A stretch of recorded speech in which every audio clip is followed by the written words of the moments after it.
We are with Steve Kellner today. Steve is the current president of Richmond Woodturners, and Steve has invited us in to take a look at his shop.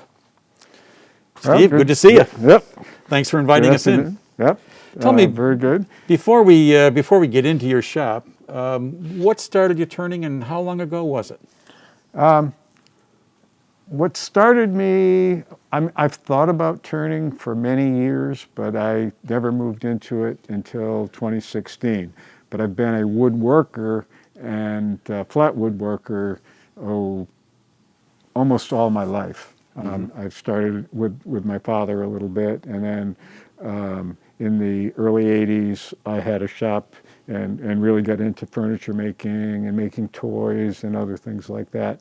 And then in about 2015, I went over to Woodcraft and thought about buying a lathe. And I looked around and I saw a drum sander, and I said, well, maybe that's a tool. The lathe's a toy, so I started with a drum sander. The following year, and I went in and bought the lathe. And as most of all turners know, once you start turning, if you're going to keep doing it all, it quickly can become your primary woodworking endeavor. So I've been turning, and I don't have a particular type of turning that I specialize in. Hollow forms is the closest, I would say, to that. But I like trying the hollow forms. I like learning how to do some off-axis turning. I haven't done much spindle turning at all. Okay. Whether I will at some point, who knows? But bowls, recently purchased a coring system, the one-way coring system. Learning how to use that. It's not as trivial as it could be. So it's a whole variety of aspects of turning that you're into at this point. Yeah, I mean, I'm an engineer, and I've always experimentalist. So I think I take that same approach with wood turning: is see what you can learn, see what you can do different.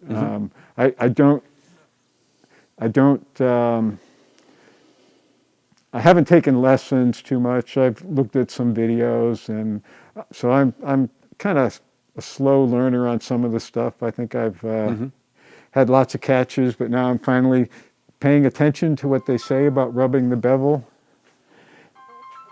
And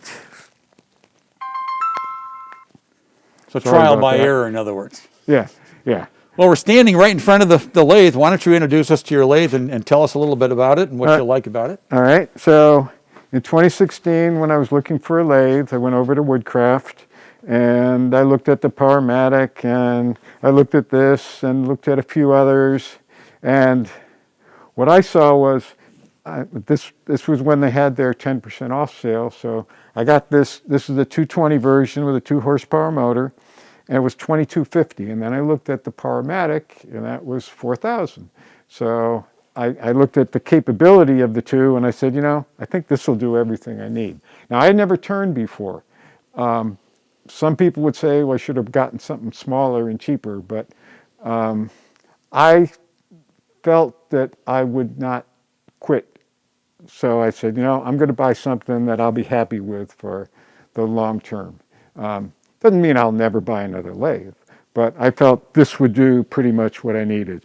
It appears as though the headstock slides. Yes. So you can come to the end if you want to.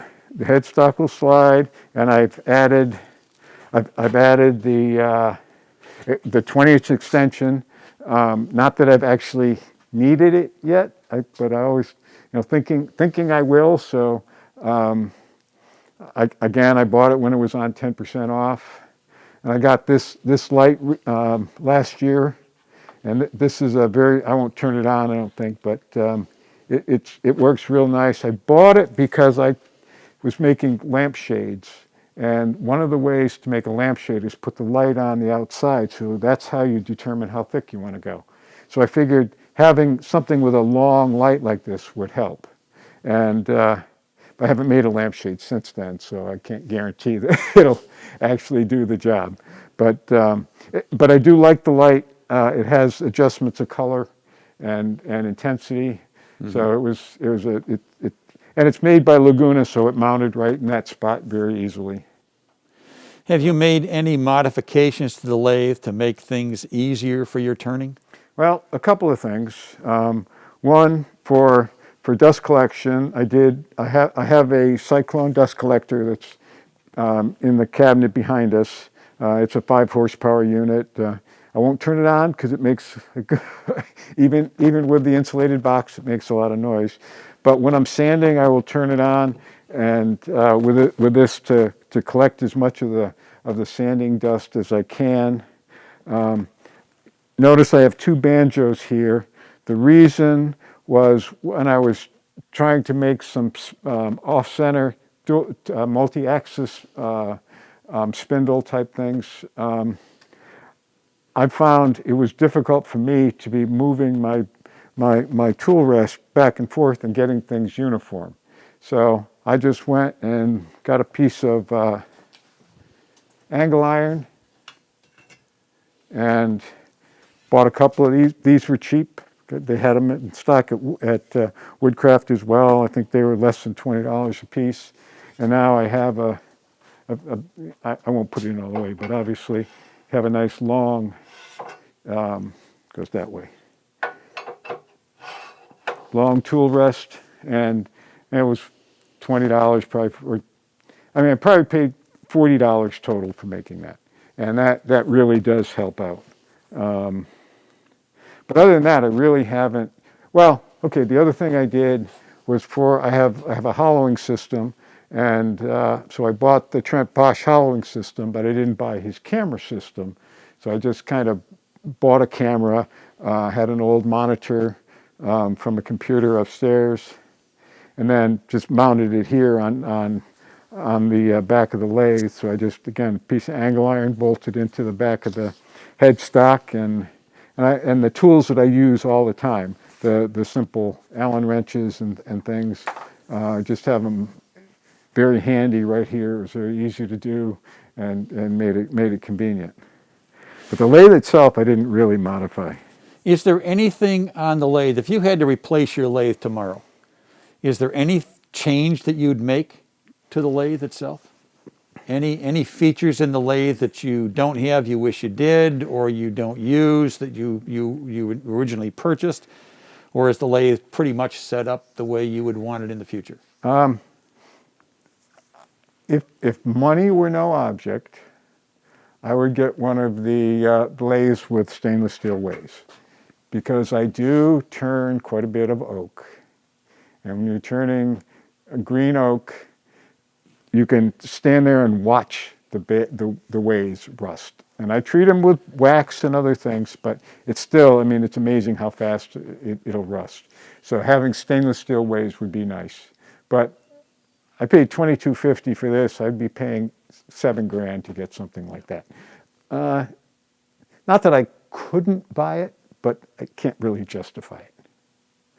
So other than that, I don't think there's anything that I really need that I don't have.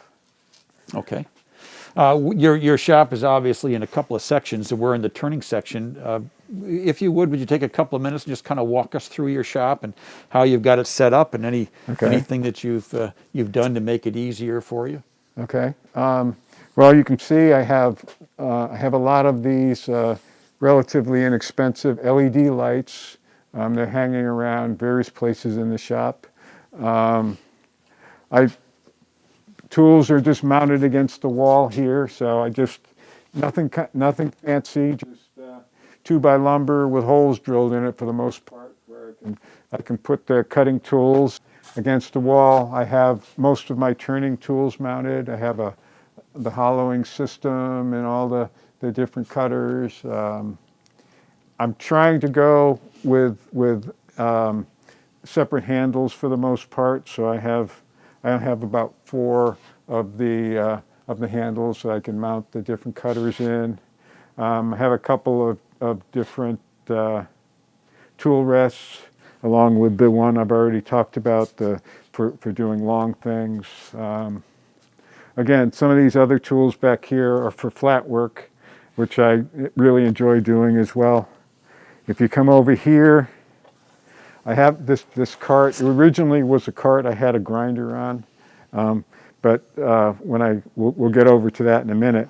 So I have baking pans that my wife was going to throw away, so I used them for putting the various sandpaper in the larger size, the 5 inches in the ones below. And then I put a drawer in here, and I have my a couple of chucks in here, along with all the different jaws that I have. I probably have 10 or 12 different jaws. And that works out right, because originally I had them just distributed in a drawer, and that was a mess. Then over here I have chucks, things like the extension for drilling out parts, various centers and things like that. And then my supply of sandpaper in here. It didn't normally look this neat and organized, but that was one of the big advantages of doing this interview. And then I have a drawer here that has measuring tools, various things, so that keeps that all well organized. And then this is just paperwork mostly. There's not really much else over here that's related to the turning. One thing I should show is, because I think this is a very important part of a turning tool. This is a powered respirator.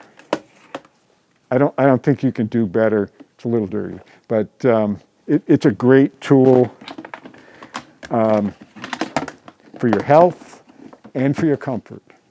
When I'm turning down here, this shop is reasonably well conditioned without actually having to do much other than having a dehumidifier. But in the summer, having air blow by across your face really makes it comfortable. So I look at this as really as an integral part and well worth the money for the shop, for turning. And I'll use it for other things as well. If I'm sanding other things, I'll wear that also. And this one is a ANSI regulated dust collection system. It's a very good one. You can get them at places like Woodturning Wonders and things like that. You certainly have your turning in a consolidated space. What kind of sharpening system do you use? So I set up my little sharpening system over here. I have a Workshop 3000, but that I originally bought to use for turning tools, but end up using it mainly for just chisels now. And then I have my Rikon grinder with 2 CBN wheels.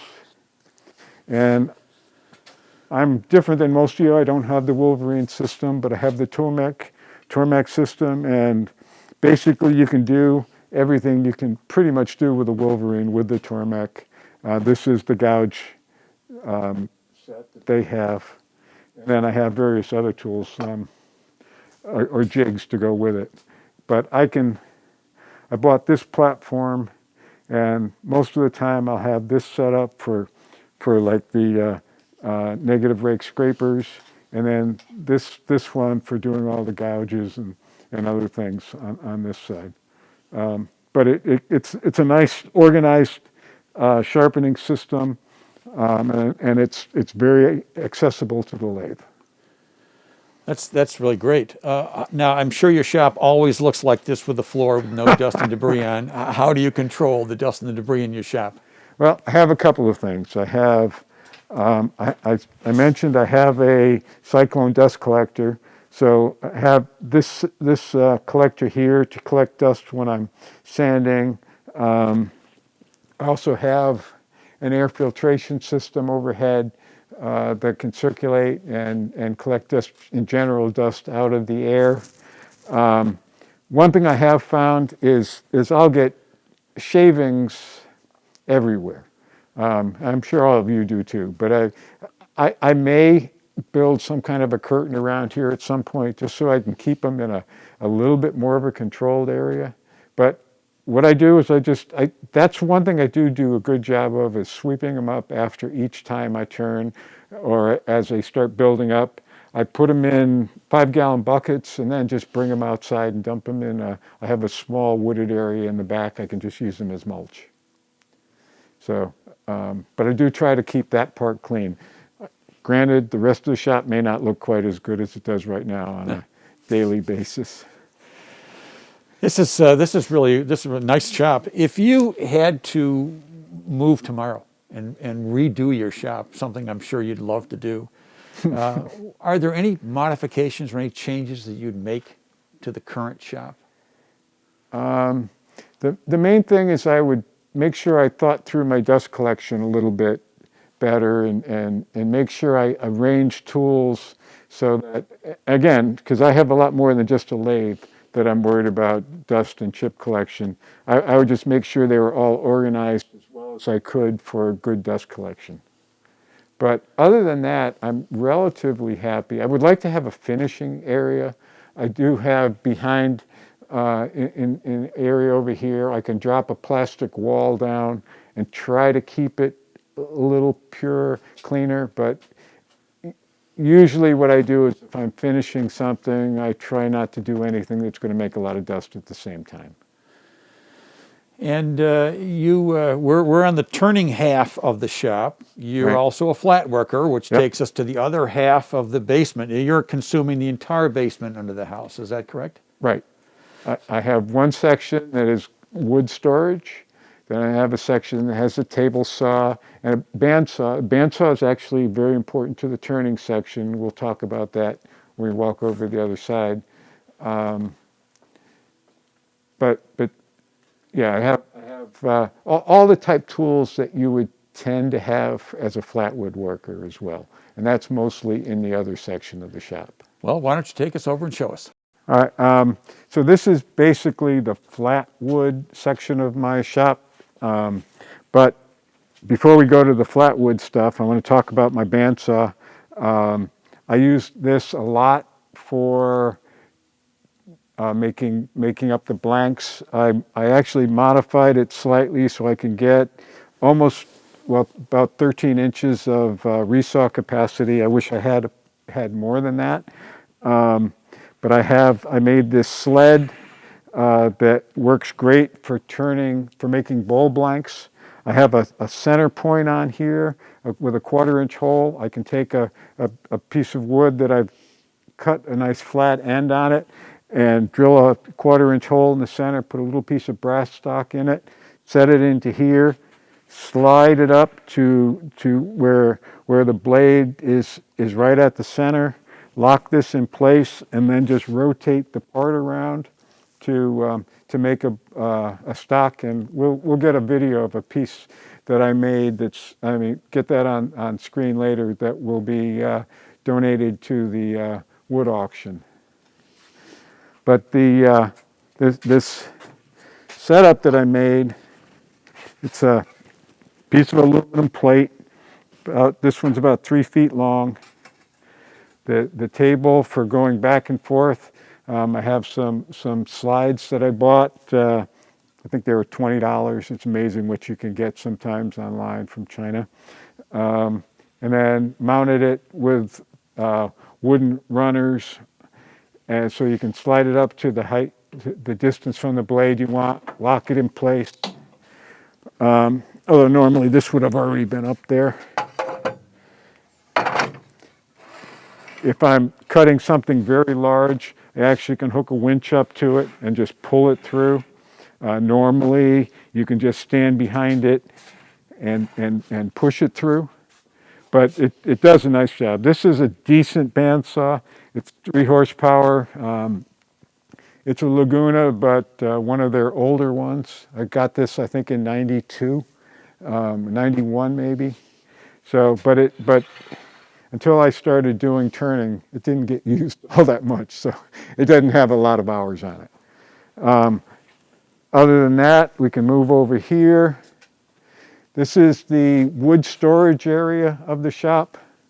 flat boards mostly, but I have some kiln dried turning stock up here as well. And variety of other things stocked in here. Up on the side, you can't really see it, but there's no real need to. There's a rack built with additional flat stock. I've got walnut and oak.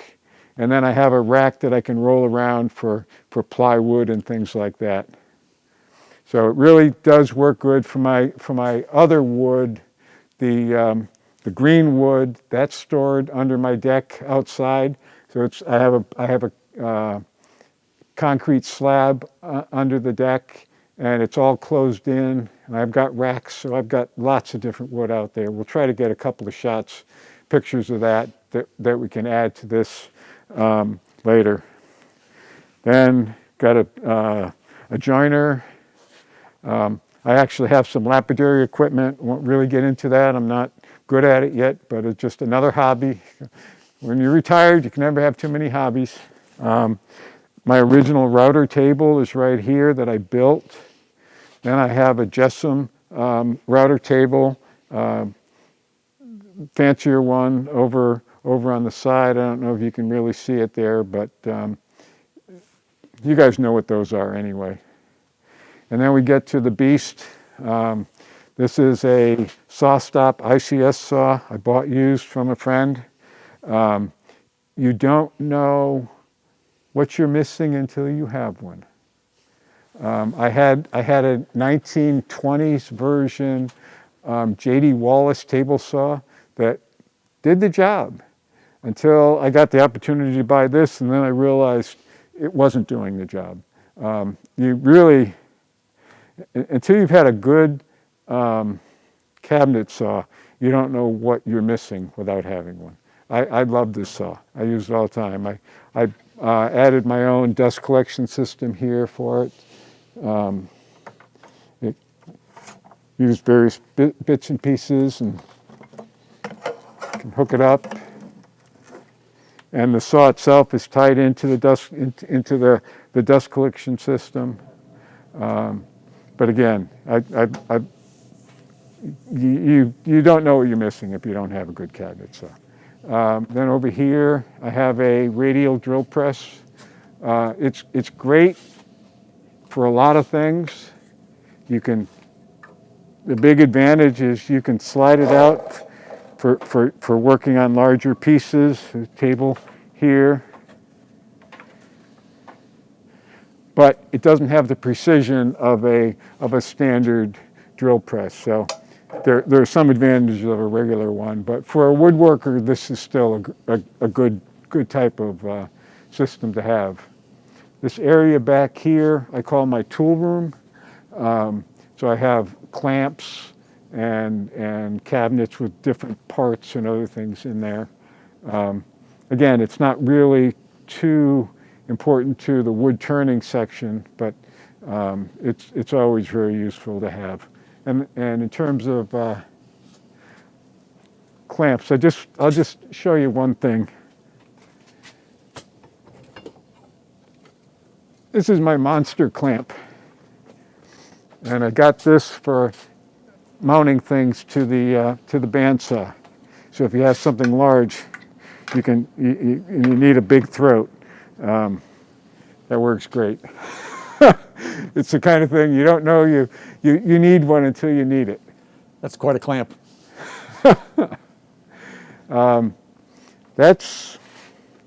Well, I guess the only other things we have here is on the side. I have built in a 12-inch slide compound miter saw, and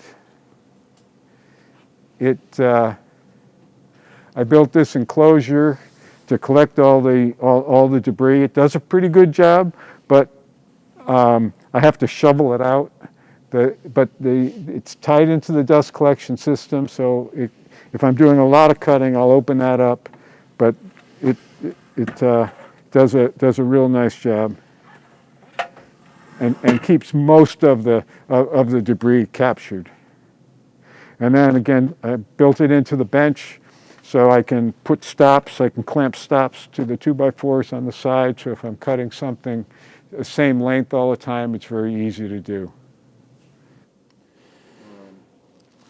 Well, this is quite a shop. Are you struggling with anything that you can't seem to come up with an answer to, that maybe somebody else might have had the same problem and came up with a solution?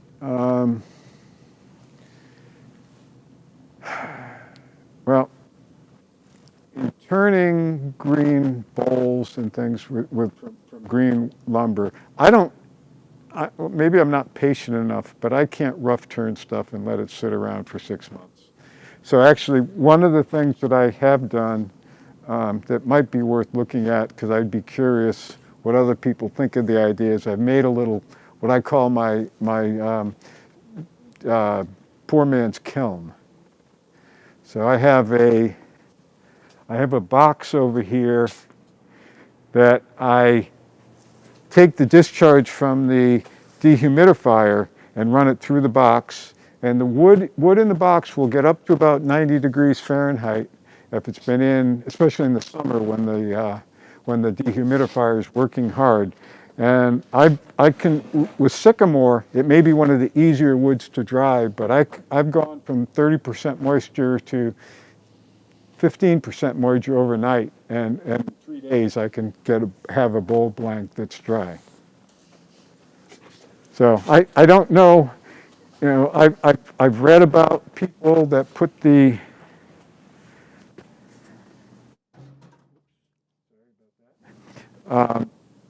that pack the stuff in dry rite and things like that, or molecular sieves. I've tried that, wasn't real happy with it. But this way I can partly cover the parts. I have, take paper and maybe cover the outside of a bowl to slow it down a little on the outside, and just stack things in here. So the airflow, when I put the cover on, the airflow, there's a hole in the back, so it'll go down and then come back out the front. And I have a little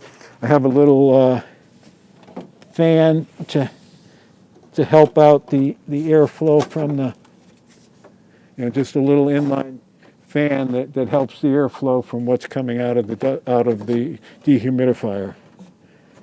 I think that was all of about $20 online. So it seems like it works well. What I haven't done is done the scientific study yet, to take two pieces and dry one in here and leave the other one just sitting out in the shop. The shop's already at roughly 40% humidity is where I try to keep it relative humidity. Well, I was going to ask if you had any tips or tricks. I think you just gave us a great one. If anyone has any questions or comments, would you mind if we gave out your contact information? No problem at all. I think the best way to contact Steve, because he is the president of the club, if you go to the Woodturners website, which is richmondwoodturners.org, go to the officers page and click on president under contact. It'll bring you right to an email that will send it right to Steve, and they can ask you any questions. Yeah, that's great. Well, thanks for the time. I appreciate it. All right. I hope everyone else did, and thanks again. Very good. Thank you both. Okay.